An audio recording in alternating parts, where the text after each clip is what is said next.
Un cordial saludo, estimados amigos. Soy Alexander Ferms, constituyente andino por la República de Colombia.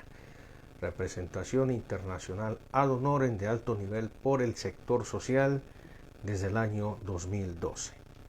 Bueno, en el día de hoy vamos a hacer una breve transmisión desde nuestro perfil de Facebook Alexander Ferms para todos nuestros amigos. Y ya saben que pueden ver esta misma transmisión en nuestro canal de YouTube @AlexanderFermsConstituyente. Bueno, hoy vamos a hacer brevemente una intervención que debimos hacer días atrás con respecto a tres importantes temas. El primero son los resultados electorales regionales del pasado 29 de octubre.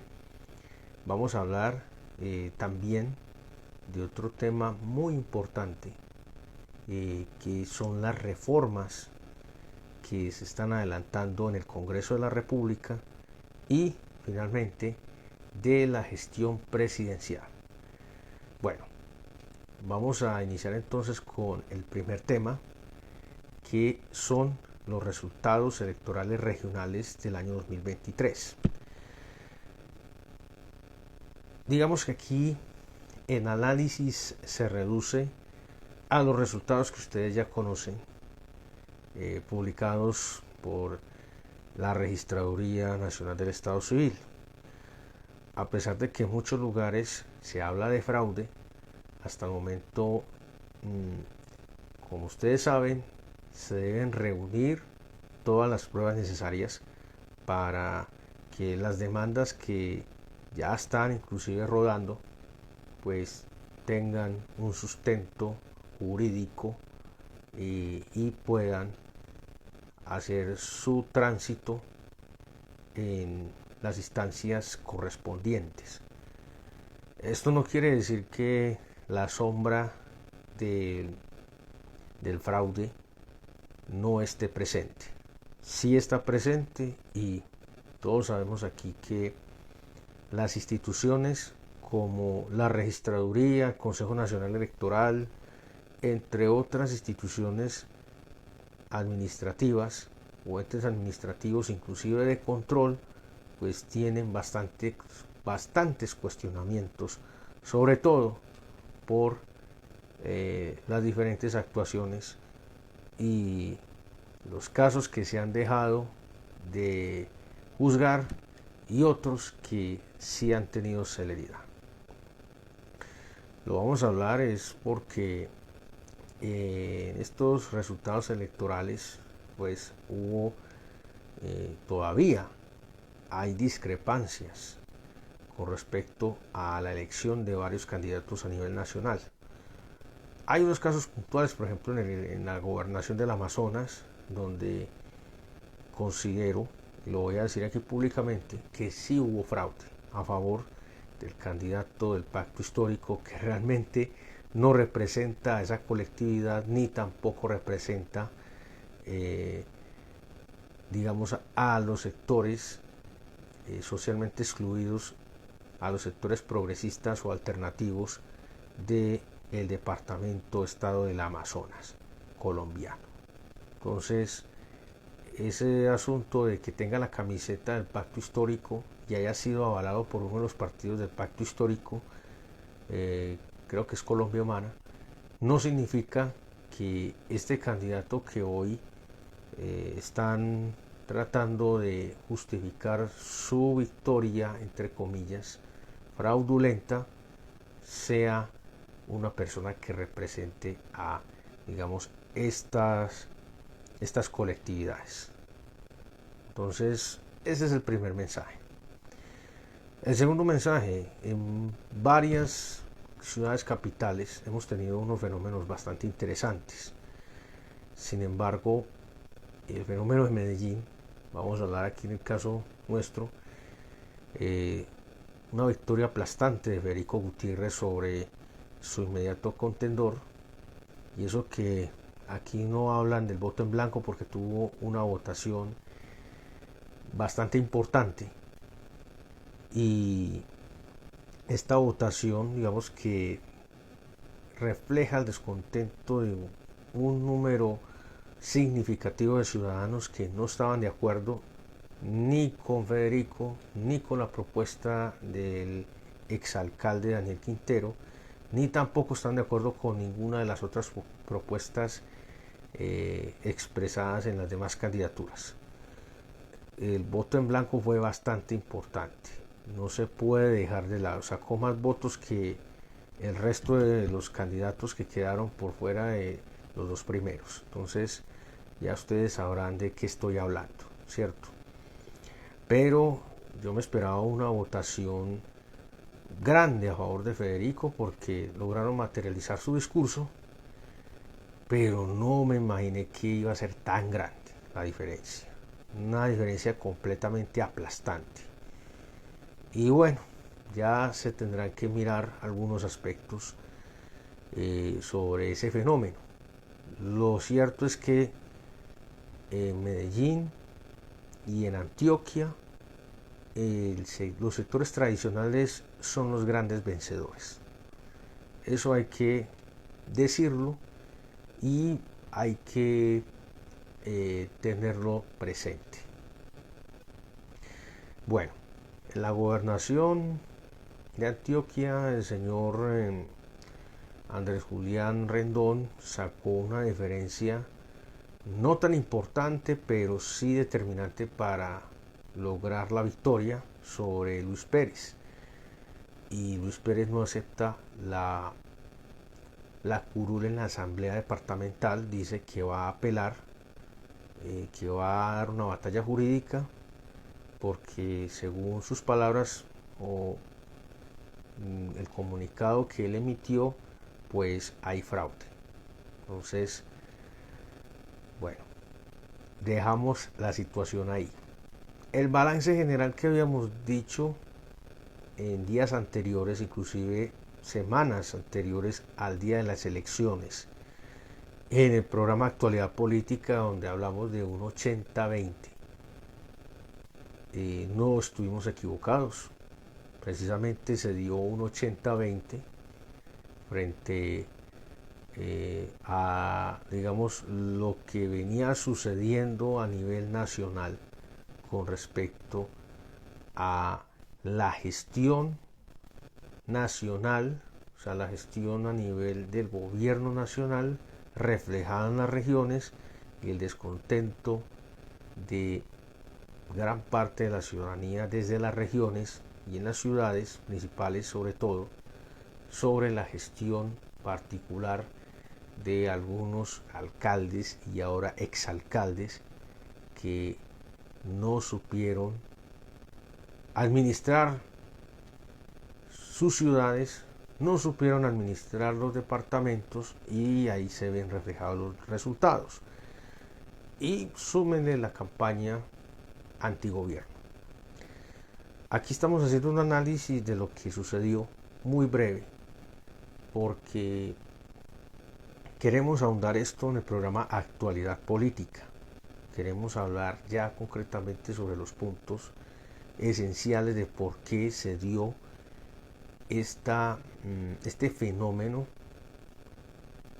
reiteramos, de el retorno con fuerza en ciertas ciudades y en ciertas regiones del país de los sectores tradicionales, reflejados en otras expresiones similares, pero que en estos momentos pues ya tienen el control de un 80%, yo creo que un poquito más, del territorio nacional. Entonces aquí vamos a ver la muñeca estadística que tenga el presidente para poder lidiar con esta situación. Pero antes vamos a hablar de las reformas. Hoy hubo un debate en el Congreso de la República sobre la reforma a la salud. Tenemos que ser francos, es que el país necesita las reformas. Esto no es un capricho de los senadores, ni de los representantes a la Cámara, ni del pacto histórico que están impulsando estas iniciativas.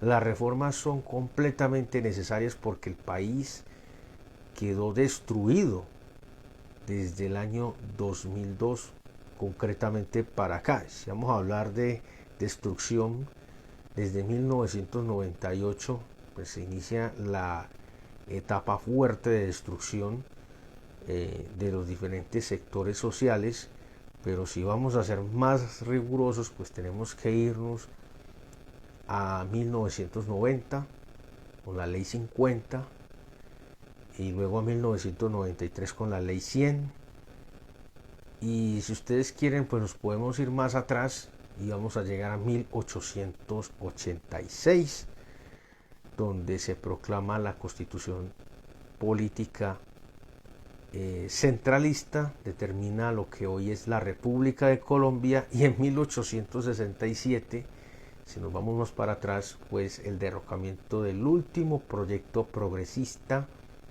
que quería un desarrollo a la vanguardia de este país. Entonces desde 1867 para acá son 156 años, y pues vamos a hablar de los últimos 20 años o de los últimos 24 años para ser precisos, donde tenemos una destrucción sistemática del país.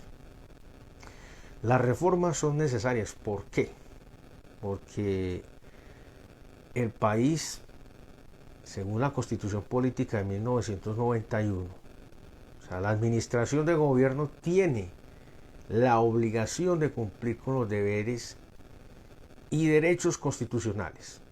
Están los derechos de primera, segunda y tercera generación. Pero entonces debe cumplir con los derechos básicos, que son la salud,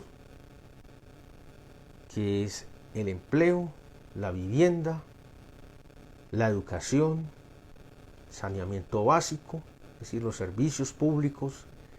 Debe cumplir también con el crecimiento del país, con el desarrollo efectivo de la ciudadanía, la justicia,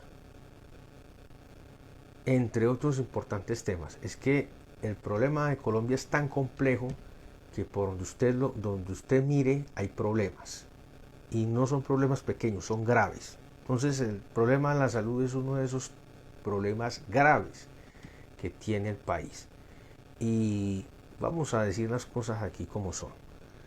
Se es necesaria e imperante la reforma a la salud, porque es que el país en estos momentos tiene un sistema completamente destruido. O sea, la salud en Colombia es un negocio, pero es un negocio a costa de la vida de los propios colombianos. Y la salud no puede ser un negocio. La salud es un derecho fundamental, lo mismo que la educación. Y entonces la educación es otro tema que también se debe trabajar, porque no es el hecho de gratuidad en la matrícula y luego desembálese como pueda, sino que tiene que ser un asunto integral y con acompañamiento, no solo de recursos, sino también de una estructura que no se ha construido.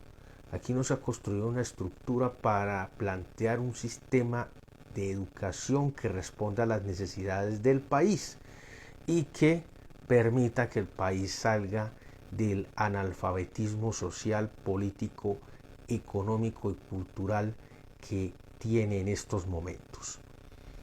La reforma a la salud, obviamente. Las EPS tienen que desaparecer. Es que las EPS son un invento terrible que se establece en la Ley 100 de 1993 y que incluye a todos, no solo al ponente o a los ponentes, sino a quienes votaron a favor de esa ley. Entonces aquí no vamos a hablar a favor de unos o en contra de otros. Aquí vamos a hablar de responsabilidades compartidas. Y es por ello que es importante que sepan que nosotros aquí, con nuestra representación internacional, nuestra posición es que el país necesita urgentemente estas reformas. Una reforma estructural, económica, tributaria, que permita que el país recupere recursos que se han robado. Porque este es uno de los países, este ha sido y es en este momento el país más corrupto del mundo. No tenemos que esperar a que estas organizaciones publiquen los rankings. Entonces, Colombia ha sido una de las naciones más corruptas del mundo, ha estado en el primer lugar y también una de las naciones que ha violado sistemáticamente los derechos humanos y también ha estado en el primer lugar, deshonrosamente. Esto tiene que cambiar. Obviamente Gustavo Petro no es un mago, ni tampoco tiene la varita mágica para llegar y ¡pin!, cambiar la realidad y cambiar las prácticas ortodoxas para hacer política, ni tampoco va a cambiar el pensamiento de muchos colombianos, ni tampoco va a hacer que los colombianos tengan sentido común ni sentido de pertenencia de un día para otro.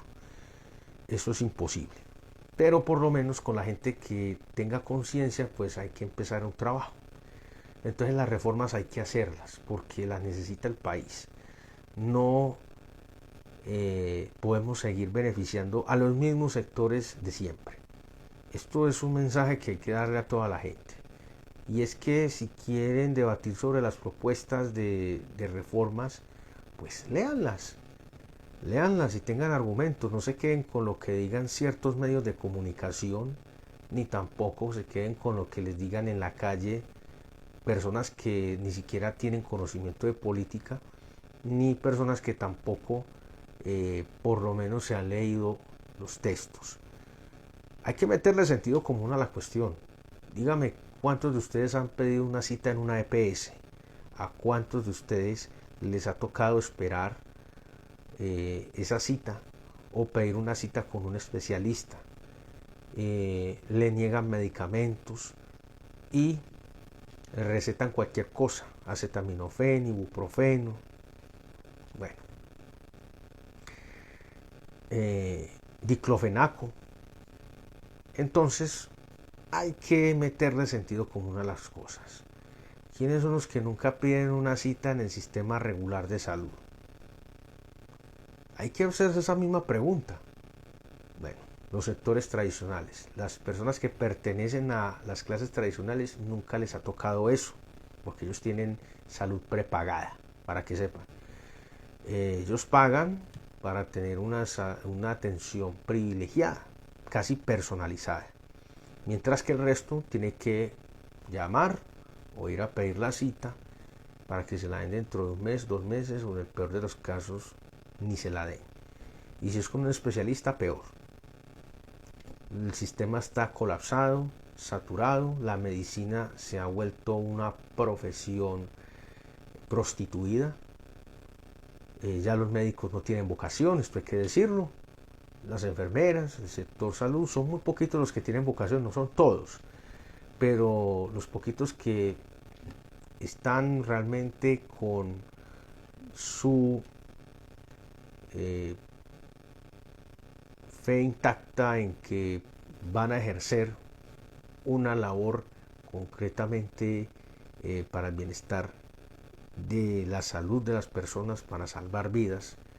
Los que todavía tienen ética pues son muy poquitos, desafortunadamente hay que decirlo, porque todos están bajo unos estándares y la mayoría están ahí es para no perder su empleo porque son contratistas.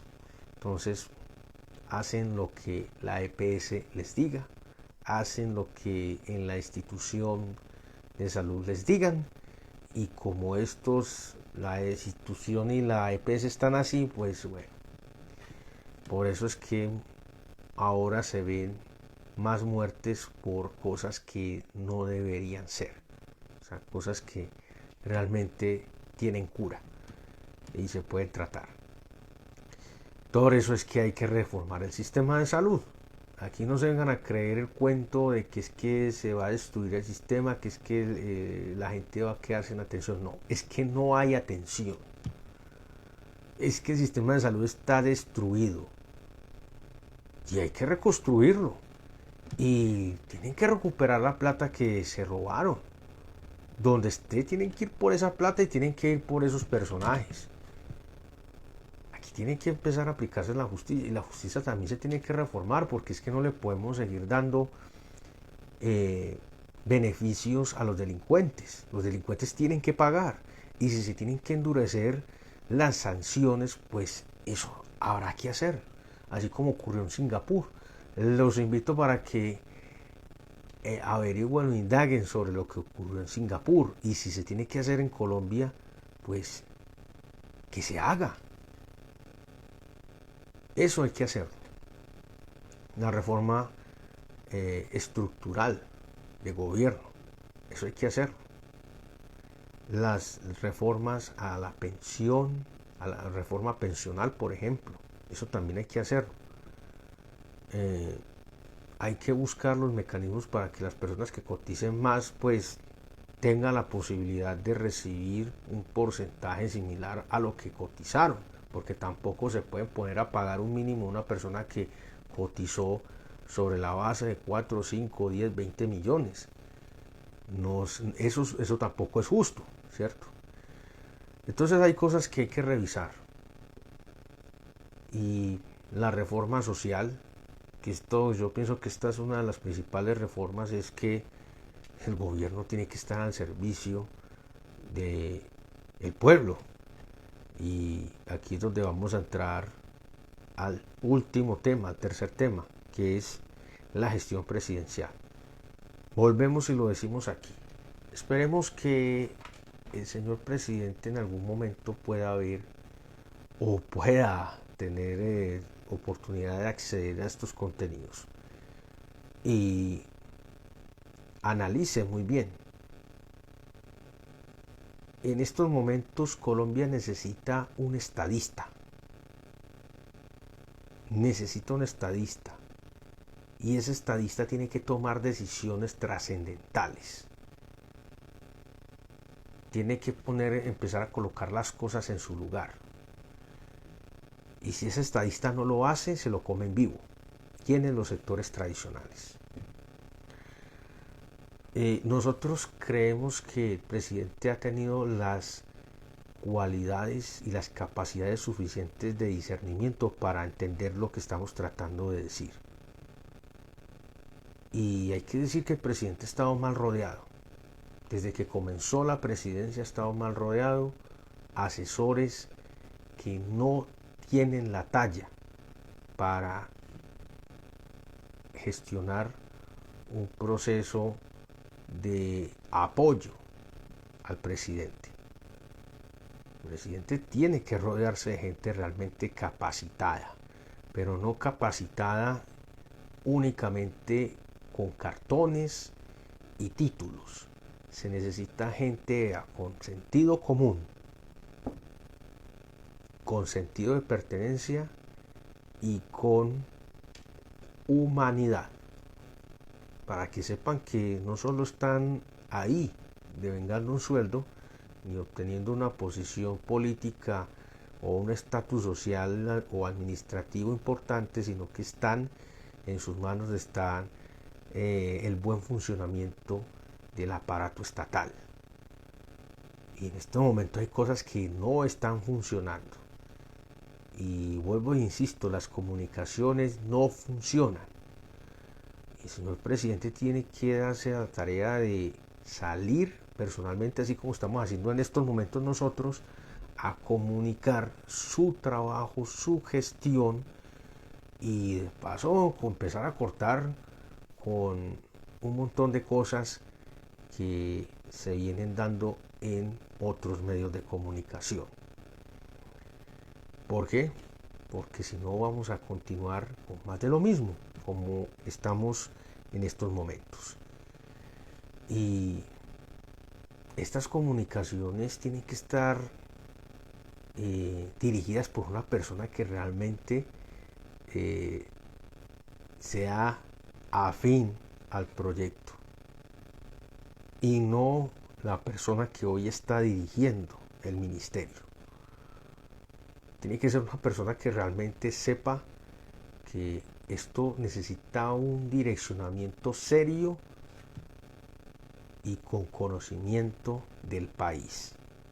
Y lo mismo, vamos a hablar de otras áreas como la Unidad Nacional de Gestión del Riesgo, como la Agencia Nacional de Tierras, entre otras entidades que están en manos de personajes que realmente no responden ni a las necesidades del gobierno, ni a las necesidades de la población, ni mucho menos corresponden con un proyecto de transición democrática.